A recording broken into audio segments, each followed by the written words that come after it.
നമുക്ക് നിങ്ങളുടെ പേഴ്സൻ്റെ മോർണിംഗ് മെസ്സേജസ് എന്താണെന്ന് നോക്കാം അല്ലേ. എല്ലാ ദിവസവും നമ്മൾ എടുക്കാറുണ്ട്. ഒറാക്കിൾ ഡെക്കും ടാരോ ഡെക്കും ഉണ്ട് കേട്ടോ.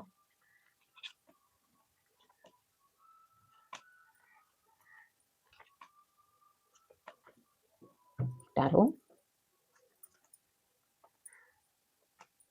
രണ്ടെണ്ണമൊക്കെ വെച്ച് വീഴുണ്ട് കേട്ടോ. എന്തായാലും ഇരിക്കട്ടെ. Bottom of the deck lovers. First I love you തന്നെയാണ്. അപ്പോൾ കുറേ നാളായിട്ട് ഇത് ഭയങ്കരമായിട്ട് വരുന്നുണ്ട് അല്ലേ. ലവ് യു ഒരിടയ്ക്ക് ഉണ്ടായിരുന്നില്ല, അപ്പോൾ വീണ്ടും തുടങ്ങിയിട്ടുണ്ട്. I haven't given up on as yet. നിങ്ങളുടെ റിലേഷൻഷിപ്പ് ഒരു എൻഡ് ആയെന്ന് അവർ ബിലീവ് ചെയ്യാൻ ഇതുവരെയും തയ്യാറായിട്ടില്ല. അത് മുന്നോട്ട് പോകും തന്നെയാണ് അവരുടെ വിശ്വാസം കേട്ടോ. I'm afraid it's too late to take action. അവർ ഒരുപാട് വൈകിച്ചോ എന്ന് അവർക്ക് സംശയമുണ്ട്. നിങ്ങൾ മൂവ് ഓൺ ചെയ്ത് പോയോ എന്നാണ് അവർ ചോദിക്കുന്നത് കേട്ടോ. I let my pride get in the way of a connection. അവരുടെ ഈഗോ ഇഷ്യൂസ് കാരണമായിരുന്നു കുറേയൊക്കെ പ്രശ്നങ്ങൾ ഉണ്ടായത് എന്ന് അവർ സമ്മതിക്കുകയാണ് കേട്ടോ. I miss our inside jokes. നിങ്ങളുടെ മാത്രമായിട്ടുള്ള സംസാരം, തമാശകൾ, നിങ്ങളുടെ മൂമെന്റ്സ് എല്ലാവരും മിസ് ചെയ്യുന്നുണ്ടെന്ന് പറയുന്നു. I want to have equal give and take. നിങ്ങളിൽ നിന്നും സ്നേഹം കൈപ്പറ്റി സ്നേഹം തിരിച്ചു തരണമെന്ന് അവർ ആഗ്രഹിക്കുന്നു. The stress from this is training me. വല്ലാത്ത സ്ട്രെസ്ഡ് ആയിട്ട് ഫീൽ ചെയ്യുന്നുണ്ട്.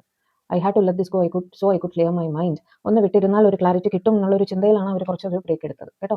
I mess up the good things in my life sometimes. വിട്ടു പോയി കഴിഞ്ഞപ്പോഴാണ് മനസ്സിലായത് അവരുടെ ജീവിതത്തിലെ ഏറ്റവും നല്ലൊരു ഭാഗം നിങ്ങളായിരുന്നു. ഇവരുടെ ഈഗോ പ്രശ്നങ്ങൾ കാരണം, തീരുമാനം എടുക്കാനുള്ള ജഗ്ലിംഗ് കാരണം അവരുടെ ലൈഫിലുള്ള ഏറ്റവും നല്ല കാര്യങ്ങളാണ് കൈവിട്ട് കളഞ്ഞതെന്ന് അവർക്ക് മനസ്സിലായി. ഓക്കെ, ഇനി ടാരോ നമുക്ക് ആദ്യമായിട്ട് ബോട്ടം ഓഫ് ദി ഡെക്ക് വന്നെന്തായിരുന്നു? ലവേഴ്സ്. അപ്പോൾ അവരെന്താ പറയുന്നത്? They want to say love you കേട്ടോ.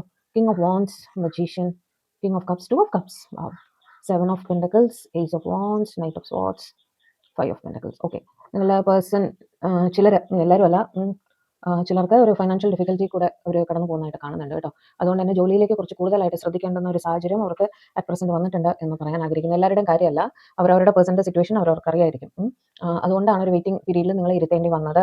പക്ഷേ ഇപ്പോൾ അവരുടെ പ്രോബ്ലം സോൾവ് ആയിട്ടുണ്ട്. അതുകൊണ്ട് തന്നെ നിങ്ങളുടെ പേഴ്സൻ്റെ ഭാഗത്ത് നിന്ന് ഒരു ആക്ഷൻ നിങ്ങൾക്ക് വേണ്ടി, സഡൻ ആക്ഷൻ നിങ്ങൾക്ക് വേണ്ടി വരുന്നതായിട്ട് കാണുന്നുണ്ട്. ഒരു റീയൂണിയൻ, അതായത് ഒരു കിങ് ഓഫ് കപ്സിൻ്റെ എനർജിയിൽ ഇരിക്കുകയായിരുന്നു. കാരണം ഈ പറഞ്ഞ പോലെ ഫൈനാൻഷ്യൽ ഡിഫിക്കൽറ്റി, അല്ലെങ്കിൽ കരിയർ കാരണമുള്ള ഒരു ലോങ് ഡിസ്റ്റൻസ് ആയിരിക്കാം, അല്ലെങ്കിൽ ഒരു ജഗ്ലിങ്ങിൽ അവർ നിൽക്കുകയായിരുന്നു. കരിയറിലേക്ക് കയറിയിട്ടേ ഉണ്ടാവുള്ളൂ. അവിടെ പെട്ടെന്നൊരു തീരുമാനം എടുക്കാൻ സാധിച്ചില്ലായിരിക്കും. എന്ത് തന്നെ ആയാലും, സിറ്റുവേഷൻസ് എന്ത് തന്നെ ആയാലും, അവിടെ അവർ നിങ്ങളെ ഒരു വെയിറ്റിംഗ് പീരീഡിൽ ഇരുത്തിയിരുന്നെങ്കിൽ, ഒരു കിങ് ഓഫ് കപ്സിൻ്റെ എനർജിയിലായിരുന്നു നിങ്ങളുടെ പേഴ്സൺ. സ്നേഹം മനസ്സിൽ വെച്ചിട്ട് ആക്ഷൻ ഒന്നും എടുക്കാതിരിക്കുകയായിരുന്നു. പക്ഷേ ഇപ്പോൾ അവർ ആക്ഷൻ എടുക്കാൻ തന്നെ തീരുമാനിച്ചിരിക്കുന്നു. ഒരു റീയൂണിയനിലേക്ക് വരാൻ തീരുമാനിച്ചിരിക്കുന്നു. കാരണം അവർ എത്രയൊക്കെ ശ്രമിച്ചിട്ടും നിങ്ങളെ അവരുടെ മനസ്സിൽ നിന്നും കളയാൻ അവർക്ക് സാധിച്ചിരുന്നില്ല. അവരൊരു മജീഷ്യൻ എനർജിയിലേക്ക് പോയിരുന്നു. നിങ്ങളെ ഓട്ടോമാറ്റിക്കലി അവർ മാനിഫെസ്റ്റ് ചെയ്യുമായിരുന്നു അവരുടെ ലൈഫിൽ. അതുകൊണ്ട് തന്നെ നിങ്ങളുമായിട്ട് ഒരു ന്യൂ ബിഗിനിങ് വേണമെന്ന് അവർക്ക് ആഗ്രഹമുണ്ട്.